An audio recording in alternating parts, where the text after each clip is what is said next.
तो छात्रों, कल के वीडियो में आपने देखा था, पढ़ा था, श्रद्धा मनु को अपना परिचय बताती है और अंतिम पंक्तियों में कहती है कि मेरा नवीन मन उत्साह से भरा हुआ था, जिसमें ललित कलाओं को सीखने की जिज्ञासा थी।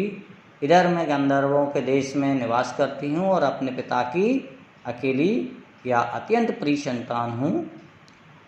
आगे आज देखेंगे, दृष्ट जब जाति हिमगिर और प्रश्न करता मन अधिक अधीर, धरा की यह सिकुड़न भयभीत, आ कैसी है क्या है फिर।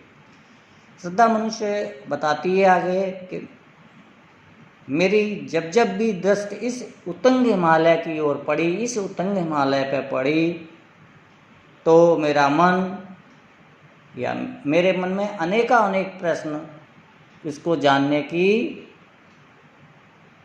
लिए उत्कंठित हो उठते हैं या अनेक प्रश्न उठते हैं और मेरा मन अत्यधिक व्याकुल हो उठता। अधीर, व्याकुल या धैर्य, जिसमें धैर्य न हो।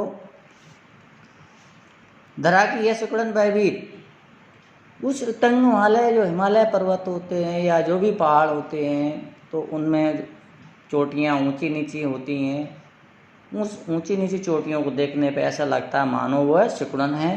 तो यहाँ पे भी श्रद्धा ने यही कहा, यह पृथ्वी की सिकुड़न के समान मेरे मन को भयभीत करने वाले इस उत्तुंग हिमालय का आखिर स्वरूप क्या है, आह कैसी है, इसका स्वरूप कैसा है, यहाँ के जो लोग हैं वो कैसे निवास करते होंगे, क्या है पीर यहाँ के उन लोगों का क्या दुख दर्द है, यही जानने के लिए मेरे मन में अत्यधिक उत्कंठा जागृत हुई।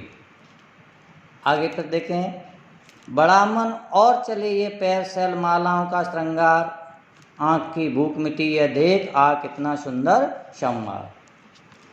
जब मेरे मन को मेरे प्रश्नों के उत्तर नहीं मिले तो मेरे मन में उत्साह बढ़ा और मेरे पैर आगे बढ़ चले। शैलमालाओं का श्रृंगार, जब मैंने इस उत्तुंग हिमालय की अनुपम सुंदरता या अलौकिक सुंदरता को देखा, तो इसकी अलौकिक सुंदरता के, अनुपम सुंदरता के रसापान कर कर आँख की भूख मिटी यह देख, तो जो मेरे मन में, मेरी आँखों में जो जिज्ञासा थी इसको जानने की, वो सारी जिज्ञासा समाप्त हो गई।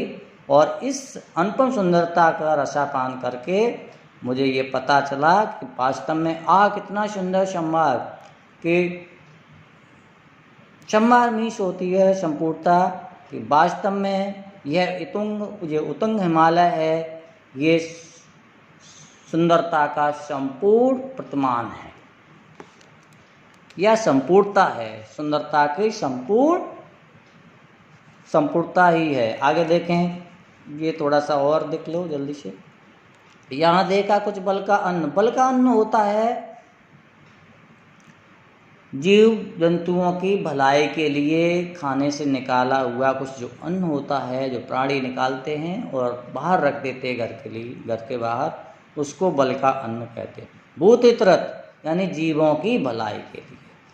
श्रद्धा आगे बताती है, जब इस हिमालय में घूम रही थी या हिमालय की सैर कर रही थी, तो मैंने यहाँ कुछ बल का यानी जीवों की भलाई के लिए जो मनुष्यों द्वारा या प्राणियों द्वारा निकाला गया जो अन्न है वो देखा।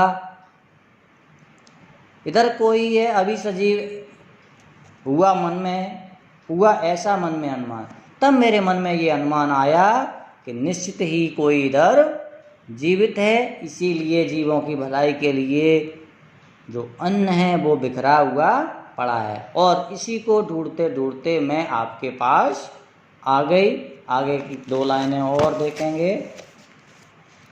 तपस्वी क्यों हो इतने क्लांत, लेकिन हे तपस्वी मेरी समझ में ये नहीं आता कि आप इतने दुखी, व्यथित, थके हुए क्यों हो। वेदना का ये कैसा है वेग।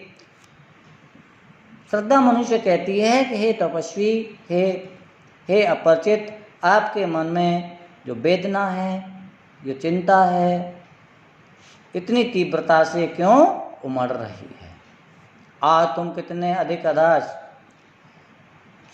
श्रद्धा मनुष्य कहती है कि तुम अपने जीवन से हताश क्यों हो, जबकि आप में पुरुष के संपूर्ण शक्ति है। आपको इतना हताश नहीं होना चाहिए। बताओ ये कैसा है द्वेग। उद्वेग से तात्पर्य हमने देखो लिखा है क्षोभ चिंता होती है। तो श्रद्धा मनुष्य कहती है कि आप अपनी चिंताओं के बारे में, आप अपने क्षोभ के बारे में आप मुझे बताएं। आज यहीं तक, और इन लाइनों का ही आपको भावार्थ लिखना है।